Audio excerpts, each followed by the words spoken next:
je m'appelle Bob Rugurika, je suis le directeur de la radio publique africaine, une des stations privées indépendantes du Burundi. C'est une radio qui est réputée pour son journalisme d'investigation, c'est une radio réputée pour ses révélations et partant, des fois, on est à tort taxé d'être une radio proche de l'opposition. Mais ce n'est pas vrai, c'est parce qu'on pratique en journalisme vraiment beaucoup d'investigations, on fait beaucoup de révélations sur des scandales qui impliquent souvent des autorités, des agents de l'État. Et ça nous crée de temps en temps quelques ennuis avec les pouvoirs. Mais c'est ça notre philosophie éditoriale parce qu'on travaille dans l'exigence de la vérité suite à la philosophie éditoriale de la radio qui est la redevabilité de l'autorité vis-à-vis du contribuable. Voilà. C'est une radio qui vient de faire 13 ans de service au Burundi. Effectivement, comme je te disais, je viens de te dire que la philosophie éditoriale de la radio, c'est la redevabilité de l'autorité vis-à-vis du contribuable. C'est une radio qui travaille dans l'exigence de la vérité. C'est une radio qui pratique le journalisme d'investigation vraiment beaucoup plus important et partant, nous faisons beaucoup de révélations. Alors, du fait que nous avons sur les 13 ans d'existence révélé beaucoup de crimes et beaucoup de scandales financiers, des crimes de sang qui impliquent des agents de l'État, ça réduit sensiblement ce genre de pratique au niveau des autorités, au niveau des agents de l'État. C'est ça. Au fait, c'est ça qui nous a même donné la crédibilité. Et c'est ça qui a fait qu'aujourd'hui, la radio, elle est la plus écoutée au Burundi. Elle a été classée la première radio du Burundi par une étude récemment publiée par l'Institut IMAR de Paris.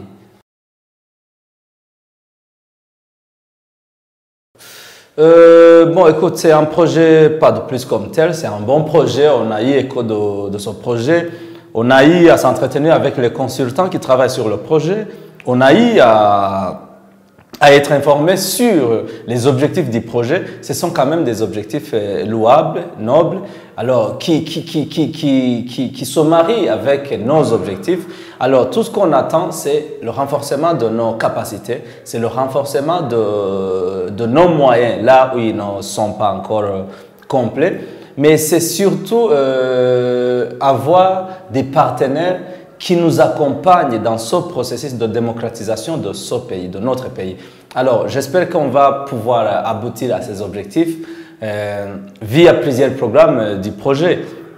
Il y aura des coachings in situ, il y aura des appuis en matériel, il y aura, je crois, quelque part aussi des appuis financiers, peut-être pour pouvoir se doter de certains moyens qu'on ne disposait pas pour le moment. Par exemple, avoir des sites de réémission propres à nous, par exemple, dans le cadre de ce projet, c'est un souhait, c'est vraiment le plus grand souhait. Voilà, je pense que c'est ça en gros.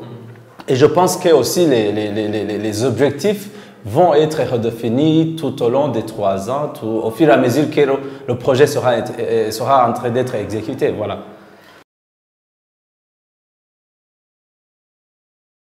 Bon, mon engagement personnel, je dirais que c'est beaucoup plus mes objectifs.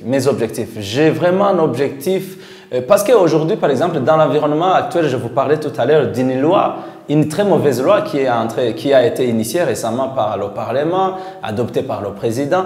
Mon objectif personnellement, c'est de m'engager pour pouvoir, comme l'a dit au cours de cet atelier, même le président du Conseil national de la communication, pour pouvoir amener les acteurs étatiques, les acteurs médiatiques à pouvoir se mettre ensemble pour rediscuter au moins pour qu'il y ait une bonne législation du métier. Et puis, personnellement, il y a des fois souvent des situations tendues entre les pouvoirs publics et les médias. Et ça, j'ai toujours dit que personnellement, je suis quelqu'un qui a toujours tendu la main au pouvoir public pour que quand même, parce que ce sont eux qui nous gouvernent, ce sont eux qui nous légifèrent, là, c'est clair, on doit se soumettre à la loi. Mais on veut que les exécutants de la loi soient des gens de bonne conscience. Et c'est ça, moi j'ai toujours prôné le dialogue. Et quant à ce qui est le professionnalisme, j'ai toujours prôné le respect du code d'éthique et de la déontologie. Au niveau du média que je dirige, je n'ai jamais voulu me comporter en quelqu'un qui vient censurer, un dictateur, non, mais quelqu'un qui quand même attire l'attention des journalistes par rapport à leurs responsabilités dans ce qu'ils font. Parce que quand même, reconnaissons-le, c'est un travail très délicat. Un travail qui peut conduire le pays à une paix et à un développement durable, tout comme c'est un travail qui peut vraiment, si les journalistes dérapent, qui peut conduire le pays à la catastrophe. On a vu ça dans certains pays où il y a eu des médias de la haine. Vous avez vu ce qui s'est passé. Alors, moi, personnellement, c'est de travailler pour éviter ces situations qu'on a vues déplorables ailleurs.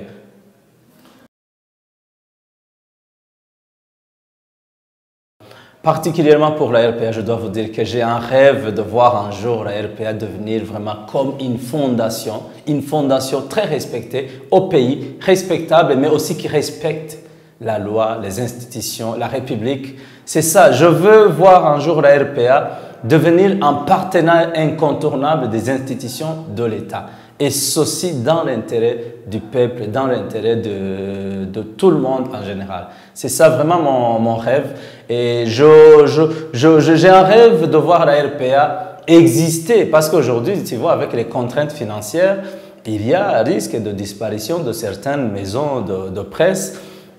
Moi, mon rêve, c'est que la RPA puisse aujourd'hui travailler en appui, en commun accord, en partenariat avec d'autres bailleurs, d'autres partenaires potentiels, mais aussi c'est que la RPA puisse un jour arriver à un stade où quand même elle sera une maison, une entreprise de presse vraiment totalement indépendante et qui va avoir son programme d'autofinancement et comme ça servir le pays d'une façon durable.